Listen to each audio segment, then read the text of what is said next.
Seven में कलंदर लाल शहबाज की दरगाह में सफाई के मुनासिब इंतजामात न किए जाने पर सीनियर मैनेजर औकाफ जमील अंसारी को मुअत्तल कर दिया गया है। आपको बता रहे हैं कि सेवन में कलंदर लाल शहबाज की दरगाह में सफाई के मुनासिब इंतजामात न किए जाने पर सीनियर मैनेजर औकाफ जमील अंसारी को मुअत्तल कर दिया गया है। अवामी शिकायत पर सीनियर मैनेजर औकाफ को मुअत्तल किया गया है।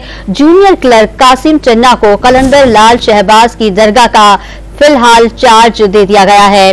सेवन में कलंदर लाल शहबाज की दरगाह में सफाई के इंतजामात न होने पर वजीर का एक्शन। अवामी शिकायत पर सीनियर मैनेजर औकाफ को मुअत्तल कर दिया गया। जूनियर क्लर्क कासिम चन्ना को कलंदर लाल शहबाज की दरगाह का चार्ज दे दिया गया है।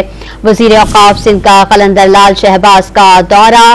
सेवन में कलंदर लाल शहबाज की दरगाह में सफाई के मुनासिब इंतजामात न किए जाने पर सीनियर मैनेजर औकाफ जमील अंसारी को मुअत्तल कर दिया गया।